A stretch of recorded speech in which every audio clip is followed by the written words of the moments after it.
کیونکہ میرا جو فوکس ہے وہ کلام خدا میں پیدائشی کی کتاب اور اس کا پہلا باب اور اس کی 26-27 آیت کہ خدا نے اگر ہمیں اپنے امیج پر بنایا تو کوئی مرد اور عورت کمزور نہیں ہو سکتے. بالکل بے شک. اور پھر خدا نے پیدائش کے وقت کہہ دیا تھا کہ ساری چیزوں کو تم معمور اور محکوم کرو اور ان کے اوپر اختیار رکھو. تو جب خدا نے اختیار دے دیا تو پھر جو یہ ہمارا بدن ہے وہ چاہے مرد کا بدن ہے یا عورت کا بدن ہے وہ پاک قربانی کے طور پہ پیش کیا جا سکتا ہے. اس میں کوئی فرق نہیں ہے کہ یہ عورت اپنے آپ کو پیش کر رہی ہے پاک قربانی کے لیے یا مرد پیش کر رہا ہے. اچھا پاک قربانی سے میرے سننے والے جو مسلمان بہن بھائی وہ یہ نہ سمجھے کہ جا کے ہم نے مذبح پہ ہمیں قربان کیا جانا ہے. ایسی بات نہیں ہے. یہ پاک قربانی ہے کہ خدا کی خدمت کے لیے اپنے آپ کو پیش کرنا. بالکل. خدا کے کاموں کے لیے اپنے آپ کو پیش کرنا. ایک تو وہ کام ہے جو ہم گھر میں رہ کر کرتی ہیں, ایک وہ کام ہے جو ہم اپنے خاندان کے روزگار کو کمانے کے لیے آفس جاب کرتی ہیں یا فیکٹری میں یا کوئی بھی بزنس کرتی ہیں. ایک کام یہ ہے کہ آپ اپنے آپ کو خدا کے لیے, خدا کے کلام کی خدمت کے لیے پیش کر دیں. تو اس کے لیے میں سب سے پہلے تو دیکھیے رومیو ہی کا صحیفہ اور اس کا 12واں باب اور اس کی پہلی جو کچھ آیات ہیں وہ تلاوت کیجئے. اس میں دیکھیں خدا کیا فرما رہا ہے. جی خداوند کے کلام میں یوں مرقوم ہے. پہلی آیت, پس اے بھائیو میں خدا کی رحمتیں یاد دلا کر تم سے التماس کرتا ہوں کہ اپنے بدن ایسی قربانی ہونے کے لیے نذر کرو جو زندہ اور پاک اور خدا کو پسندیدہ ہو, یہی تمہاری معقول عبادت ہے. آمین. شکریہ. اچھا یہاں پر جو اردو میں ترجمہ بھائیوں سے مطلب صرف مرد نہیں ہے. یعنی یہ جو اصل زبان ہے اس میں جب بھی مخاطب کیا گیا تو وہ الفاظ استعمال کیے گئے جو نیوٹر ہے, یعنی جو دونوں کے لیے استعمال کیے جا سکتے مرد اور عورت کے لیے. تو یہاں پر خدا کا بندہ پولس رسول تمام لوگوں کو مخاطب ہو کر کہہ رہا ہے کہ اپنے بدن ایسی قربانی ہونے کے لیے پیش کرو اور یہی تمہاری معقول عبادت ہے. یعنی ایک ایسا طرز زندگی یا ایک ایسا ہم سے لائف سٹائل ایکسپیکٹ کیا جا رہا ہے, توقع کی جا رہی ہے جو عبادت کا درجہ رکھے. عبادت صرف یہ جو سرٹن رسومات ہیں کہ چرچ میں بیٹھ کر دعا کر لینا, چرچ میں بیٹھ کر بائبل پڑھ لینا یا گھر میں بیٹھ کر بائبل پڑھ لینا, خدا کی پریز کر دینا, عبادت یہی نہیں ہے. آپ کا جو ضابطۂ حیات ہے, زندگی گزارنے کا جو طریقہ ہے وہ بھی عبادت کا درجہ رکھتا ہے. تو اس میں آپ پوچھ رہی ہیں کہ مسیحی عورت کس طرح اپنے بدن کو پیش کر سکتی ہے. تو اس میں کوئی الگ سے فلسفی نہیں ہے, الگ سے کوئی ایسی چیز نہیں ہے کہ جی عورتوں کے لیے یہ اصول ہیں تو ایسے کریں گی تو عورت یہ کر سکتی ہے. اور جو ضابطۂ حیات ہے یا جو پاکیزگی ہے یا جو اوڑھنے بچھونے سے زیادہ تر لوگ جو ہم لباس پہنتے ہیں اس سے زیادہ تر لوگ جج کرتے ہیں انسانوں کو کہ اس کی زندگی کیسی ہے. اچھا اب لباس کا بھی یہ, اگر ہمارا جو معاشرہ ہے اس میں اگر ہم ایسا لباس پہنتے ہیں, بالخصوص دوپٹے کا استعمال یا سر کو ڈھانکنا یہاں پر نہ کریں تو بہت تنقید کا نشانہ بنایا جاتا ہے. لیکن وہی جو انٹرنیشنلی یا دوسرے ممالک میں لوگ ہیں وہ ان کا جو معاشرتی لباس ہے وہ دوپٹہ نہ بھی لیں, وہ چرچ میں جاتے عبادت کرتے, وہاں ان کو کوئی تنقید کا سامنا نہیں کرنا پڑے گا. تو ہمیں یہ دیکھنا ہے کہ ہم کس معاشرے میں ہیں, اس کے مطابق ہمارا جو لباس ہے وہ بےہودہ نہیں ہونا چاہیے. یعنی آپ کے جسم کی نمائش نہیں ہونی چاہیے. آپ نے اچھا میک اپ سے کبھی نہیں کلام منع کرتا. میں تو ہمیشہ کہتی ہوں جب آپ جنت کا نظارہ آپ پڑھتے مکاشفہ میں جہاں جیزس نے ہونا ہے, خدا باپ نے ہونا ہے, فرشتوں نے ہونا ہے, تو وہاں پہ اتنی خوبصورتی کا بیان ہے. تو اگر خدا ہر چیز میں خوبصورتی دیکھتا تو اپنی جو پرائم امپورٹنس جس کو اس نے دی ہے وہ انسان ہے، تو اس کو بھی خدا میلا کچیلا نہیں دیکھنا چاہے گا، اس لیے ہمیشہ اچھے دکھ کر، اچھا پہناوا پہن کے، اچھا اپنے آپ کو سنوار کر ہمیں خدا کے پاس جانا چاہیے۔ پہناوا ایسا ہونا چاہیے جس میں آپ کا جو ہے بدن کی نمائش نہیں ہو، پاکیزہ لباس ہو، اور اس کے ساتھ ساتھ سب سے بڑھ کے آپ کا لباس بھی پاکیزہ ہو، پھر آپ کی حرکات، آپ کا عمل، آپ کی جو گفتگو ہے وہ بھی شستہ ہونی چاہیے۔ آپ کو پتہ ہے کہ کوئی لوگ ہاتھ پہ ہاتھ مار کے اور اونچا اونچا ہنس کر اور فضول باتیں، یہ ساری طرز زندگی ہے کہ آپ کی گفتگو بھی نپی تلی ہونی چاہیے، آپ کا کردار بھی باحیا ہونا چاہیے، آپ کے کام بھی وہ ہونے چاہیے۔ یہ طرز زندگی ہے۔ طرز زندگی صرف چرچ کے اندر 1-2 گھنٹے جو عبادت کرنی یا کروانی وہ طرز زندگی نہیں ہے، وہ that is only small portion of your life, ٹھیک ہے؟ بالکل۔ اس پورشن کا جو افیکٹ پوری زندگی میں یا روزمرہ کی زندگی میں وہ دکھنا چاہیے۔ تو کیسے وہ جو کوئی بھی خاتون ہے وہ جب اپنے آپ کو اس ضابطے پر ڈھال لیتی ہے جو خدا کو پسندیدہ ہے تو وہ عبادت کا درجہ بن جاتا ہے۔ تو اس وجہ سے میں ہمیشہ خواتین سے کہتی ہوں کہ بائبل آپ کو میک اپ سے نہیں منع کرتی، بائبل نہ زیور پہننے سے منع کرتی، لیکن زیور یہ بھی تو ہو سکتا ہے کہ آپ ابھی مجھے ایک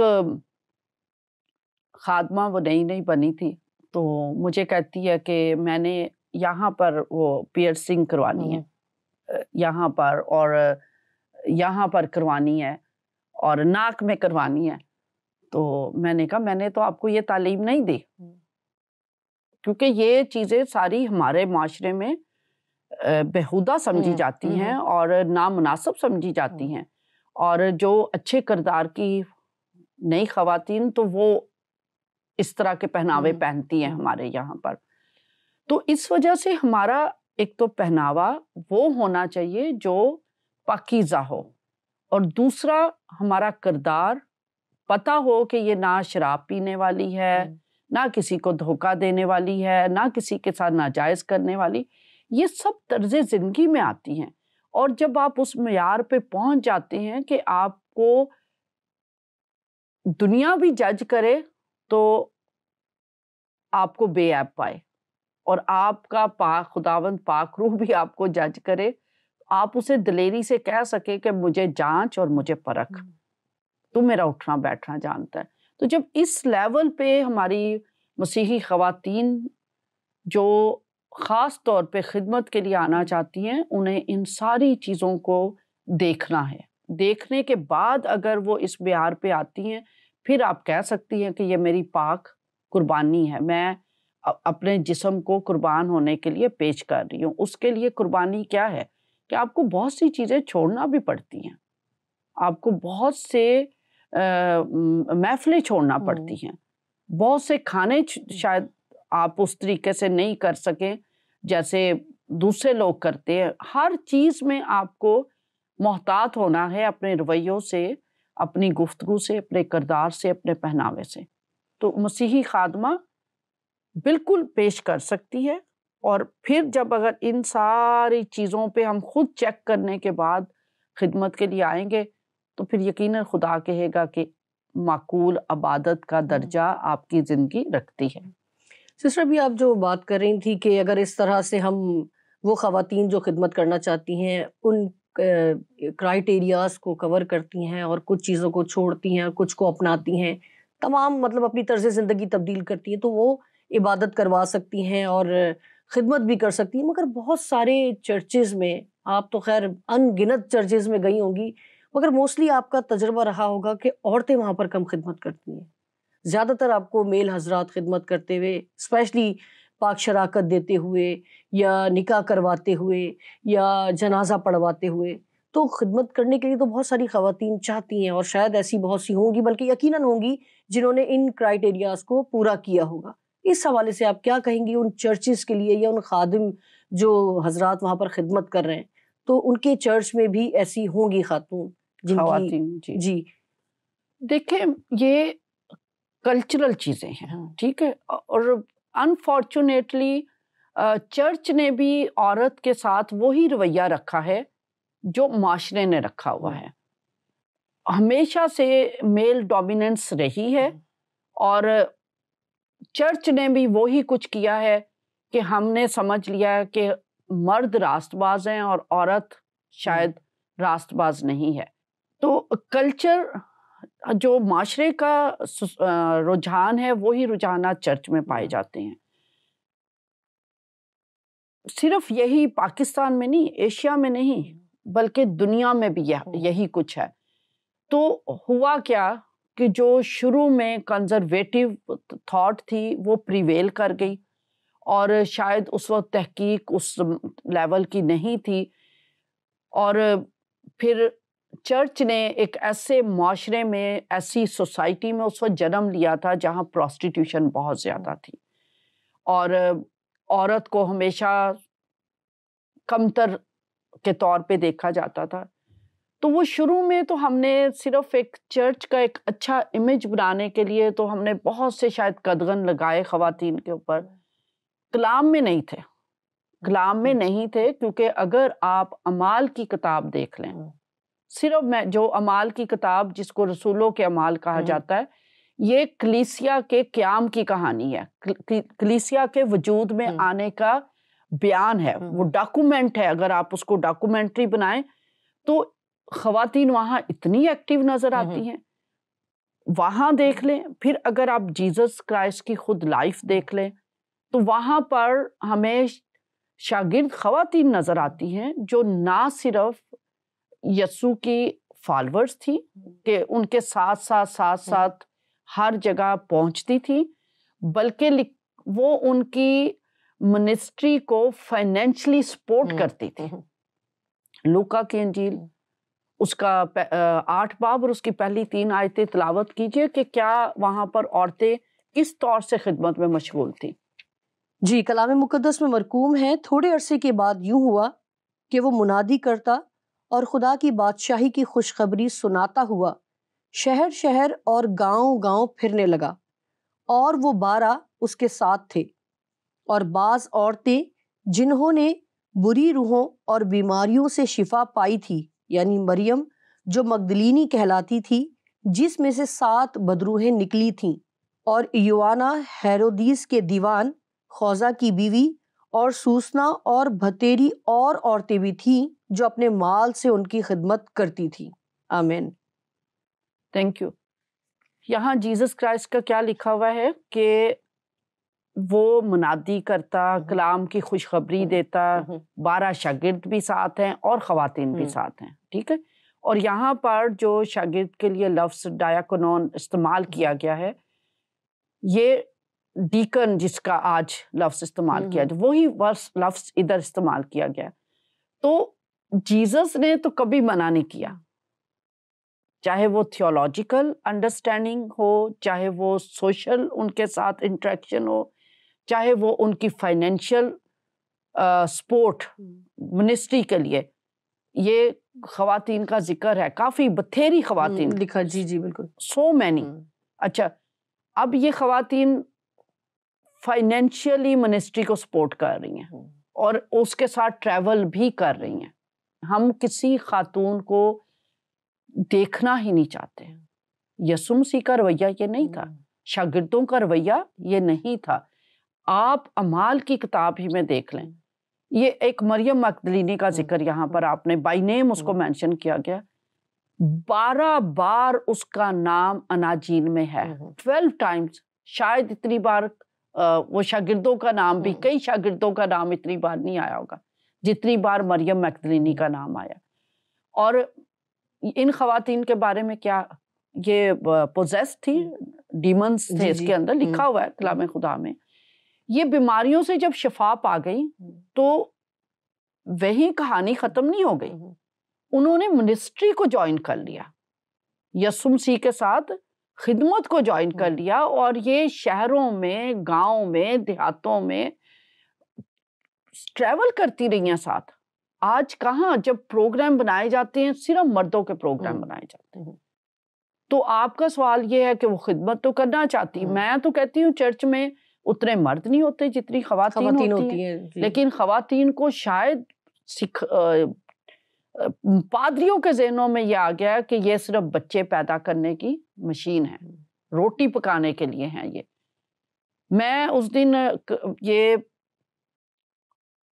1 یا 2 دن پہلے کی بات ہے کہ مجھے گھر سے جانا تھا کام کے لیے, اور رات کا ٹائم تھا, جو کرسمس ریلی نکل رہی اس کی پریپریشنز کے لیے ہم مختلف علاقوں میں جا رہے. تو صبح سنڈے تھا, سنڈے والے دن میری کام والی خاتون نہیں آتی. تو نکلنے سے پہلے میں کچن میں گئی, میں نے سارے برتن دھونا شروع کر دیے. تو وہ جو خواتین ساتھ تھی وہ اندر کچن میں آئیں, اچھا آپ بھی برتن دھوتی ہیں؟ میں نے کہا میں بھی ایک خاتون ہوں, میں بھی برتن دھوتی ہوں, میں بھی صفائی کرتی ہوں. لوگ سوچتے ہیں کہ اگر یہ باہر نکلتی ہے تو شاید یہ کام نہیں کرتی. میں تو چرچ میں جانے سے پہلے کئی دفعہ میرے ہسبینڈ سنڈے کو نکلنے والی ہوں گی, پاؤں تو دبا جاؤ, میں پاؤں دبا کے آتی ہوں اپنے ہسبینڈ کے. مجھے کوئی شرم نہیں ہے, کوئی آر نہیں ہے. آپ کے اندر جو ابیلٹیز ہیں, کیا آپ نے صرف پاؤں دبانے تک اپنی ابیلٹی کو رکھنا ہے؟ اور کتنا آپ کا شوہر آپ پہ اعتماد کرتا ہے, کتنا آپ انکریج ہوتی ہیں. یہ تو میں حیران ہوں کہ بائبل مقدس ایک فرق رخ دکھاتی ہے ہمیں. اور آج کے جو پادری صاحبان, بشپ صاحبان, کلیسیاں ہیں, وہ ایک بالکل فرق رخ دکھا رہے ہیں کہ جی عشائر بانی عورت نہیں دے سکتی. میں شاید یہ آپ کے لیے خوشی کی بات ہوگی, آپ آڈینس کے لیے, آپ کو تو شاید پتہ ہی ہے کہ میں پاکستان کی پہلی خاتون پاسٹر رجسٹرڈ ہوئی ہوں سید گورنمنٹ کے ساتھ. میں نے اپنے آپ کو رجسٹرڈ کروایا کہ میں پورے سیکرامنٹس ادا کر سکتی ہوں. تو نہ خواتین پیش کر سکتی ہیں, خود کو پیش نہیں کرتی, اور مرد حضرات موقع دینے سے کتراتے ہیں, اور ہم اس طور سے ڈیڈیکیٹ ہوتی نہیں ہیں کہ ہم نکل سکیں. دونوں طرف ہے, ایک وہاں سے ڈسکریجمنٹ ہے, اور ایک ہم خواتین نے بھی سمجھ لیا کہ ہم نے ٹی وی دیکھنا ہے, ہم نے بچے پیدا کرنے, روٹی پکانی ہے, دیٹس آل. مگر سسٹر یہاں پر ابھی جو آپ نے بات کی بڑی زبردست, کہ وہاں سے بھی آپ کو ڈسکریج کیا جا رہا ہے, اور یہاں سے بھی آپ اپنی دوسری دنیاوی مصروفیات میں اپنے آپ کو انہوں نے کہوں گی کہ بالکل ہی محدود کر لیا ہے. تو یہاں پر انکریج کرنے کے لیے ایسے بہت سے تجربات میری لائف میں بھی ہوئے ہیں, اور آپ کی تو خیر انگنت ہوں گے, اور سننے میں بھی آئے ہوں گے کہ جب کوئی آگے آنے کی کوشش کرتا ہے, جیسے اگر میں اپنی بات کر لوں کہ اب میں اگر ورشپ کر رہی ہوں تو اندر سیاست, آپ کو پتہ ہے ہر چرچ میں ہوتی ہے سیاست. اس قدر لوگ, حالانکہ کوئی ہاتھ نہیں ہے میرا, میں نے جانا ہے, بیٹھنا ہے اور ورشپ کرنی ہے, کلام سننا ہے سب کو, آخر میں اٹھ کے پاسٹر کو خدا حافظ کہہ کے نکلنا ہے. بہت پرانی بات میں آپ سے شیئر کر رہی ہوں اپنے تمام آڈینس کے ساتھ بھی. اب میری آنکھیں بند ہیں اور میں بیٹھی ہوئی ہوں, اور مائک میرے آگے رکھا ہے, اور جب میری آنکھیں کھلتی ہیں تو مائک ہٹا لیا جاتا ہے. اب جیسے ہم ملتے ہیں ایسی بہنوں سے جو بہت اچھی گفتگو کرتی ہیں اور کلام پاک کی رہنمائی سے کرتی ہیں, مگر انہیں جو ہے کلام سنانے کا موقع نہیں دیا جاتا.